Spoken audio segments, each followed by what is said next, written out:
Puwede ko ba siyang makita? Kahit saglit lang, oh. Thank you.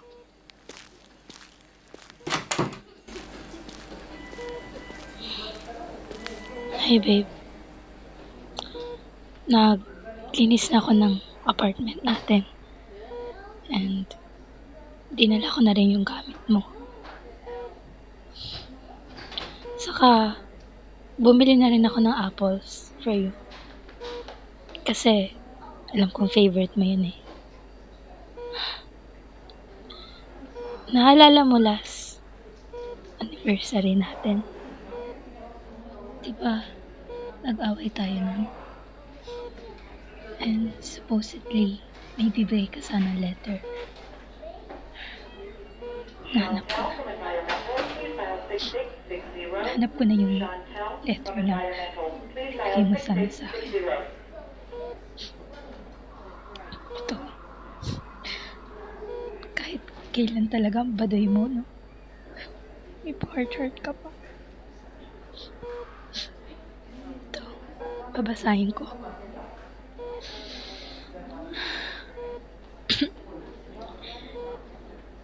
Dear love, happy 3rd anniversary.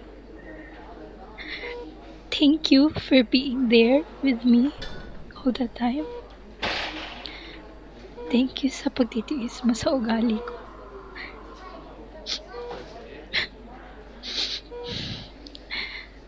Thank you sa mga regalong pinibigay mo sa akin everyday.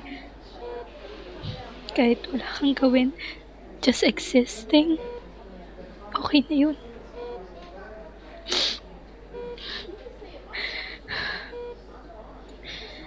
Sorry kung naubos ko yung chocolate sa ref mo. Ikaw naman kasi, nag-i-stock ka pa dun. Thank you rin sa mga apples na binibigay mo sa akin. Alam mo talagang favorite ko yun. And I'm sorry kung minsan naaway kita. I didn't mean it. Saka, salamat rin sa mga underwear na binibigay mo. Kahit puro cartoons yun, ang ganda pa rin. Wait naman eh. Parang tanga. And I hope na magkasama tayo lagi. Wag ka sanang mawawala sa tabi ko kasi kailangan kita all the time. Wag mawawala. Ikaw nga itong mawawala eh.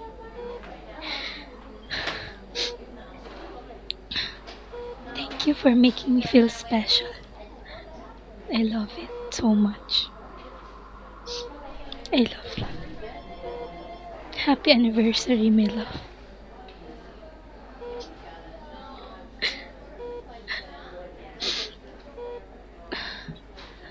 Nahiya ka? Pati yung underwear, sinama mo pa.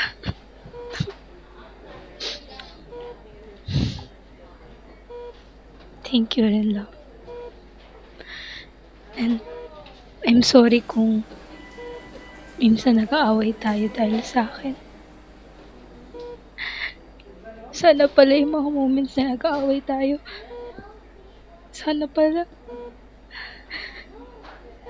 nag-bonding na lang tayo nun. Kung alam ko magkakaganyan ka. Nag-usap na kami ni Doc. Final na talaga. I-euthanize ka na. Babe, hindi ko alam kasi kung kaya ko pa eh. Walang-wala na rin ako.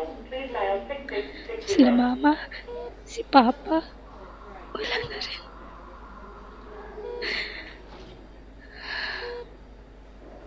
Wala na akong pera. Wala na akong perang panggamot sa'yo. Kahit yung savings natin, nagastos ko na rin. Babe, ayaw kitang i-let go. Sakit. Pero, I know na magiging peaceful ka. Magiging tahimik ka na rin. Kasi kitang-kita ko sa mukha mo kung gaano ka nahirapan eh. Babe, I love you ha. Sana kahit di mo to naririnig, maging okay ka.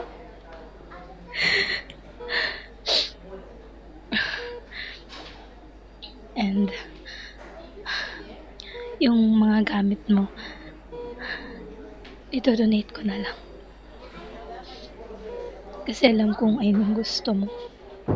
Na mapunta sa charity yung mga gamit mo kung sakali. Wala ka na. Babe naman eh.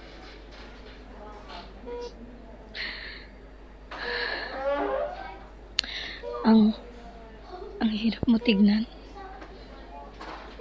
Ang hirap mo tignan ng ganyan ka. Wala na yung palangiti.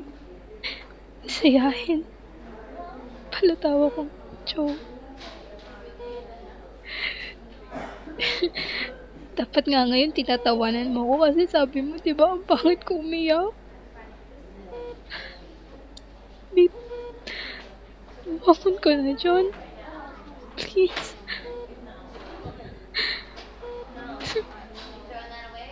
Nahirapan na ako eh. Alam ko nahirapan ka pero tingin ko mas nahirapan ako. Kasi ako yung nandito. Ako yung gumagawa ng paraan para mabuhay ka. Ako yung nag-e-endure ng pain para lang gumaling ka. Pero now, pareho na tayo hindi mahirapan. Masakit. Oo. Pero siguro lilipas din naman yan, diba? Sana.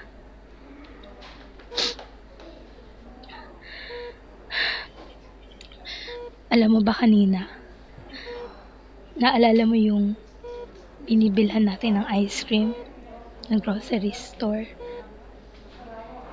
Tinanong ako nung cashier doon. Nasaan ka daw? Sabi ko, andun, sa bahay, nagpapahinga. Sakit eh. Hindi ko masabi na nandito ka sa ospital. Nag-aagaw buhay. I don't know. Parang ayokong pag-usapan eh. Every time na may nagtatanong sa akin kung nasan ka, iniiba ko yung topic. Kasi nasasaktan ako. Nasasaktan ako na hanggang dito lang yung kaya ko. Na hanggang dito lang yung kaya kong gawin for you.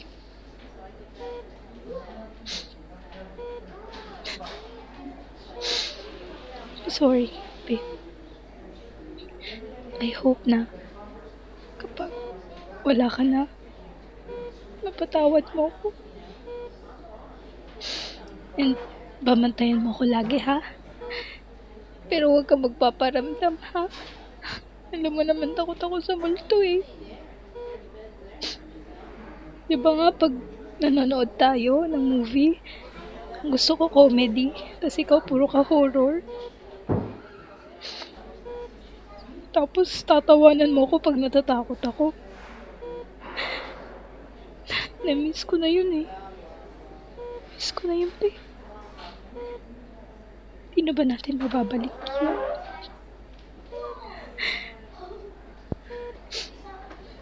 Sakit. Sobrang sakit. Hindi ko alam kung makakahanap ako ng kapalit mo. Pero I think, as of the moment, hindi muna.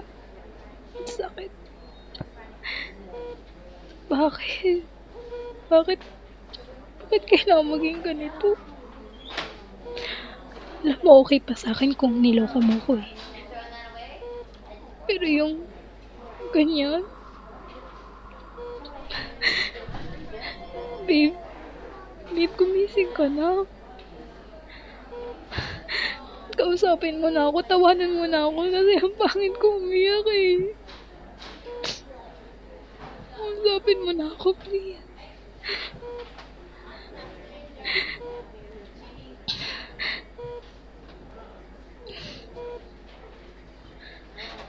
I'm sorry. I love you. Goodbye, babe. See you.